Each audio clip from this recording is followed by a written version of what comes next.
বলে আওয়ামী লীগের ট্যাগ, আমরা আওয়ামী লীগের দোসর, এই কথা বলে আমাদেরকে বিদায় করে দিচ্ছে।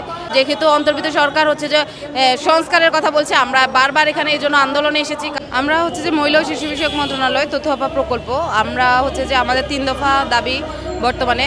আমরা হচ্ছে যে রাজস্বকরণ চাই, 2 নাম্বার দাবি হচ্ছে যে আমাদের কর্তনকৃত বেতন ভাতা দিতে হবে, আর 3 নাম্বার হচ্ছে যে 3 পাক্ষিক আলোচনা ওরা করুক। হ্যাঁ, ওরা হচ্ছে যে এর আগে আমাদেরকে আলোচনার জন্য ডেকে হচ্ছে যে 1 পাক্ষিক একটা আলোচনা করে আমাদের উপর সিদ্ধান্ত চাপিয়ে দিয়েছে। তো এখন আমি বলি হচ্ছে যে আমাদের রাজস্বকরণ কেন চাই? আমরা 3 ধাপে পরীক্ষা দিয়ে এসেছি, আমরা একটা নিয়োগ বিজ্ঞপ্তির মাধ্যমে পরীক্ষা দিয়ে এসেছি 3 ধাপের রিটেন, প্র্যাকটিক্যাল, ভাইভা। ঠিক আছে, সরকারি সার্কুলারে যেভাবে পরীক্ষা হয় সেভাবে আমরা পরীক্ষা দিয়ে এসেছি।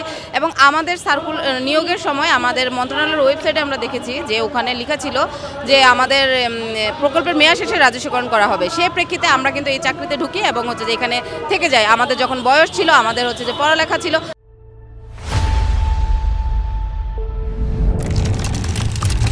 তখন আমরা হচ্ছে যে অন্য কোথাও যাইনি। আমাদের এই 7টা বছর ধরে এখানে আমরা হচ্ছে আমাদের শ্রম দেই, মেধা দেই। এখন দেওয়ার পরে এই 7টা বছর এসে আমাদেরকে বলে আওয়ামী লীগের ট্যাগ, আমরা আওয়ামী লীগের দোসর, এই কথা বলে আমাদেরকে বিদায় করে দিচ্ছে। ঠিক আছে, এটা তো কোনো যুক্তিকতা হতে পারে না। একটা মন্ত্রণালয়ের ওয়েবসাইটে লেখা ছিল হ্যাঁ যে জনবল মেয়াদ শেষে রাজস্বকরণ করা হবে, আর সেই প্রেক্ষিতে আমরা যদি রাজস্ব চাই, এটা তো আমরা অযৌক্তিক চাচ্ছি না, এটা তো লিখিত ডকুমেন্টস আমাদের কাছে আছে। আর সেই প্রেক্ষিতে আমাদের প্রকল্পের একটা জিনিস দেখবেন, প্রকল্প যেখানে হয় প্রকল্পের কর্মচারীরা সাকল্য বেতন পায়। 27,100 টাকা আমাদের 10ম গ্রেডের কর্মকর্তাদের বেতন ছিল। তো আমরা সেই সাকল্য বেতন আমাদেরকে 3 মাস দেওয়ার পরে এরপরে আমাদেরকে সাকল্য বেতন দেয় নাই, বলছে যে তোমাদেরকে তো রাজস্বকরণ করা হবে, এই জন্য আমাদেরকে রাজস্বের বেতন যে স্কেলটা 24,700 সেটা করে দিত।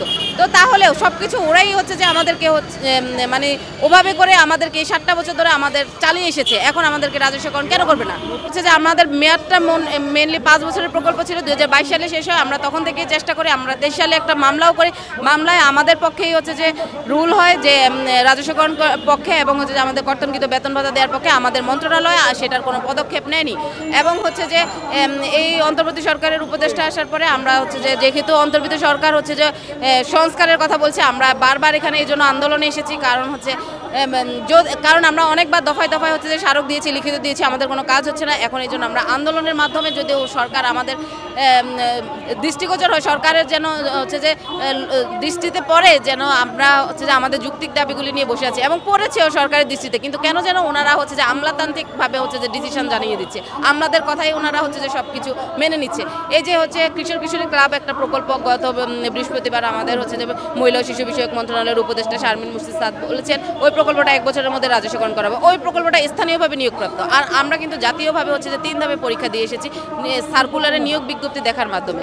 আর ওই প্রকল্পটা কিন্তু হচ্ছে যে সুপারিশে স্থানীয়ভাবে নিয়োগপ্রাপ্ত। আমরা এখন যাচ্ছি যে আমরা 42 দিন হয়ে গেছে এই রাষ্ট্র, এই মেয়েরা এখানে হচ্ছে যে নারীরা এখানে বাচ্চা নিয়ে এসে আমরা সবাই নারী এখানে 42টা দিন বসে আছি। এটা রাষ্ট্রের জন্য ঘৃণিত একটা ব্যাপার, লজ্জাকর একটা ব্যাপার রাষ্ট্রের জন্য। রাষ্ট্র যেন আর এই লজ্জা না বাড়ায় এবং আমাদের যৌক্তিক দাবিগুলি ওনারা যেন মেনে নেয়, আমরা সেই আশায় এখানে হচ্ছে যে আছি। For more updates, follow us on Facebook, subscribe our YouTube channel, get the latest update on www.daily-sun.com.